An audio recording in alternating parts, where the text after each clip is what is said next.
I am Linda van Tilburg for Biznews. William Louw, Director South African Tax at Sable International, is the expert to consult regarding tax matters for non-resident and South African residents who are receiving income from abroad. And he's in the Biznews studio with me. Well, William, welcome again to Biznews. Thank you, Linda. It's nice to be back. Well, I hear rumors of tax returns that have to be lodged where previously they were not requested or required. What are the key challenges that you come across right now? So what seems to be happening is SARS is trying to get more information and update their records. Because of this, they're asking for returns that weren't previously required. So here we've got two aspects. One is return that SARS knows should have been lodged, and other returns that SARS doesn't know whether they should be not lodged or not. So the ones that should be lodged, generally SARS has got the supporting documents, and they think that one should have been lodged by the taxpayer. The taxpayer then needs to lodge the return. The problem is that if it's an older return, the taxpayer might not have that old information, in which case they're sitting with the problem, because SARS has the records, but SARS will not give the records because they say it's third-party data issued by the employer on behalf of the taxpayer, and won't give it to the taxpayer, so the taxpayer is sitting with a problem as to how to get that information. Then you also have the other side where SARS is now asking for old historic returns, and they're not sure if a return should be lodged, but they're just opening and using a gunshot approach there. So there the taxpayer's got two basic options. One, see if they can find any records, see if any returns should be lodged, or otherwise they need to ask SARS for SARS to mark those returns as not required. If they're going to use that route, they need to substantiate why the returns aren't required.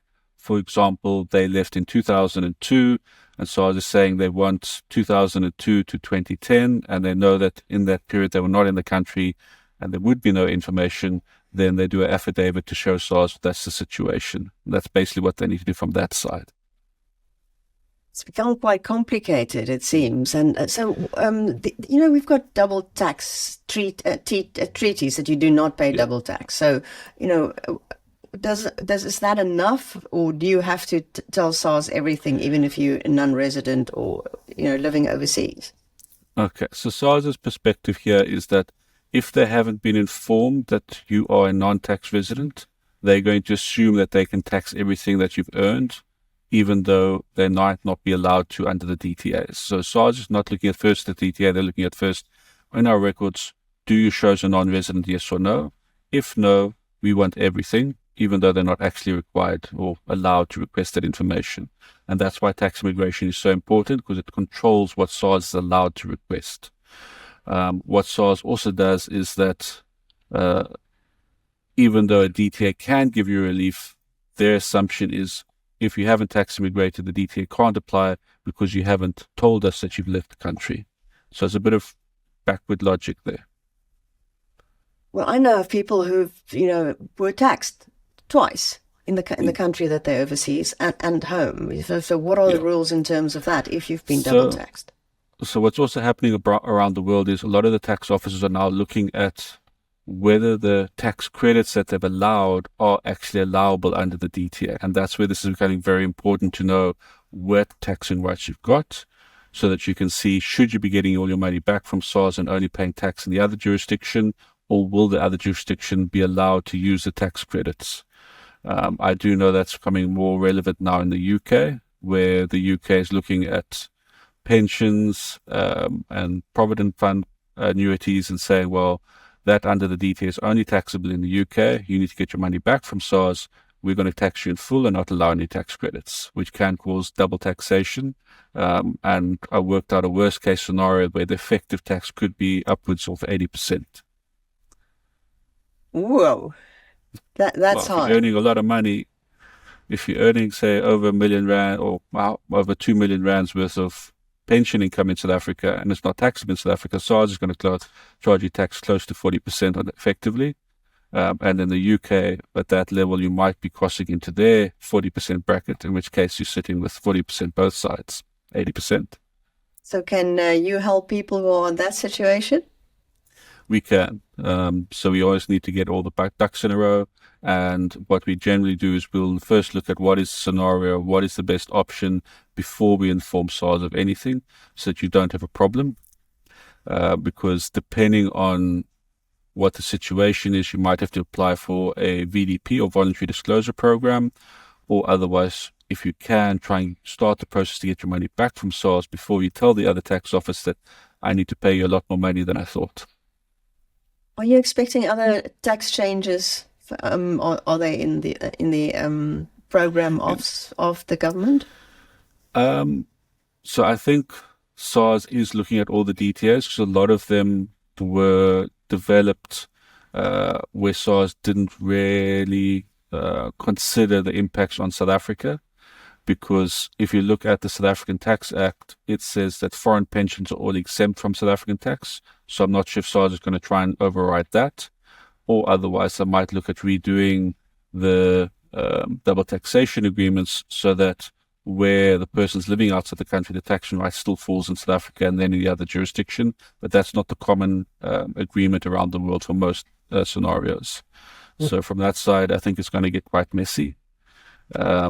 And then linked to that, you've got the idea of the Western Cape, where they want to try and get people to work as nomads in South Africa. But that'll also get quite messy because, firstly, we've got the Home Affairs issues of getting the visas. Then you've got the issue of SARS wanting to try and tax that money. And under the current legislation, those people could, in theory, avoid the taxes in South Africa for a year or two, up to 5 years if they plan their life correctly. So SARS loses taxing rights on that because of the ordinarily residence test and then the physical presence test. So I think SARS is looking at that very carefully, and there might be changes on that. I would personally prefer having a more simpler definition of what a tax resident is than a vague one which says it's ordinarily residence, and then a 6-year cycle for the physical presence test is a very, very long cycle. Yeah, because most places who have nomad visas are actually give you a better tax regime. And that's why people go there. Yeah. So I think most of them are trying to get the economy flowing.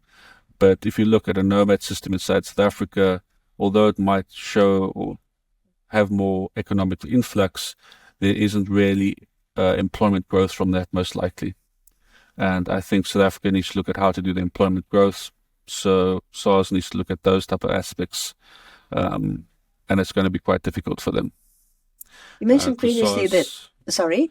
So SARS is also looking at trying to force foreign employers for registering for tax in South Africa to pay the pay-as-you-earn monthly for taxpayers. However, I think most foreign companies will not be interested in doing that, in which case then the South African tax resident who's sitting here and working for foreign companies might be looking at whether they need to move or otherwise be out of a job because foreign employers are not interested. You talked previously about that SARS is also worried about being hacked, because a lot of companies are being hacked at the moment in South Africa. Is that something to worry about? Always. You have to remember that SARS is linked to Home Affairs, so if you get into SARS, you could access Home Affairs data and vice versa. I'm not sure how good that interlink is and whether there's a risk there, but I'm pretty sure the government's looking at that to try and tighten it down. I have noticed that the Mobi app at the moment isn't working, so there's a suspicion on my part that maybe something's gone wrong then, or SARS has found a weakness. So that needs to be looked at. But the bigger problem from a SARS side is that the one-time PINs that they use, they require email address and a South African cell phone number, and South African cell phone numbers aren't always kept by foreign taxpayers, which means that those cell phone numbers get recycled in South Africa, which is actually a security risk, and then it's very difficult for SARS to update those details. So how do you navigate all this? What would you tell people that come to Sable International? Well, the first starting point is always not just tax compliance, but also have you set everything up correctly before you leave in. So the first thing, always make sure that you are tax compliant, where you go to the TCS page and make sure everything's green. The other side is always make sure that you have your own e-filing login so that if you need to fix something, you can. Because if the details are your old tax practitioner and they've left or closed down, you're sitting with a big, big problem to try and sort that out. And then linked to that, you need to make sure that the email address that you've got on e-filing and the cell phone number you've got on e-filing are either ones that you can control, or they're with somebody that you trust and will be able to contact indefinitely. So my inclination there, although SARS doesn't like this thought process, is for a South African cell phone number, if the foreign individual doesn't have somebody in South Africa that they can trust with their cell phone number, is to use the office cell phone number as a holding cell phone number. And my opinion with SARS is what they should do is, if they see that a cell phone number is used for more than, say, 3 taxpayer or tax numbers, that cell phone number is then blocked from using for one-time PINs, but it can hold that placeholder so that SARS knows that that avenue is secure, and the taxpayer only uses the email for one-time PIN authorizations, which works quite fine. The South Africans, that sounds quite complex, the tax in South African with non-residents. How does it compare with other countries? I think it is a lot more complex. If you look at the tax return, you can see SARS is not built anything to make it easy for a non-resident. The whole tax return, that, as it stands at the moment, is aimed at a South African resident or tax resident who doesn't have many foreign links, and even some of the exemptions that a South African tax resident is allowed aren't even covered inside the tax return. I personally think SARS needs to relook at all of that. And I also think that their system that they're doing to prove that you're a non-tax resident is not ideal. My personal opinion is that where somebody is tax immigrated, SARS needs to put that date on your IT registration form or IT 150, so it's always tracked there. Because what's also happening is you have people who are returning to South Africa, and at the moment SARS has got no mechanism for them to be able to become tax resident again. If you're living overseas and you get income from South Africa, so how do you manage that? Okay. So this side, you've got to look at 2 aspects. One is an employee working for a South African company, and the other is somebody who's living abroad and then cashing their funds in South Africa, which are commonly your retirement annuity, pension fund, or provident fund, and how those have to be dealt with. So let's just look at the funds first. So just so that you understand, when a fund encashes those on behalf of a taxpayer, they apply to SARS for a tax directive, which SARS will then issue, telling them what tax to withhold. That SARS will get that money, and then the fund is meant to raise an IRP5.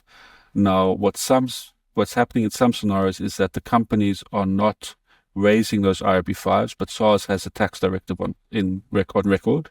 So when you try and do your tax return, SARS picks up that tax directive, I should say, and says, well, we know there's a tax directive for this tax year. Where's the IRP5? Please give it to us so we can do your tax return.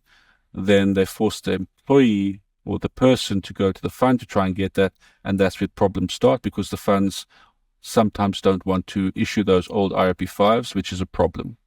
So there are ways to deal with that. If you do get to that headache where the fund doesn't want to issue the IRP5 and it should be issued, you can always reach out to us and we can explain how to deal with that. It is a longish process, so don't expect it to be fast. Then the other one is somebody working for a South African company. So here we have to separate out the tax event and the cash flow event. So from a taxing perspective, firstly, the employer in South Africa needs to make sure the IRP5 shows correctly where the person was when they did the work for the South African entity. So even if the company in South Africa deducts pay as you earn, which they will default to because that's a safety precaution, they should be aware of where the work is being done.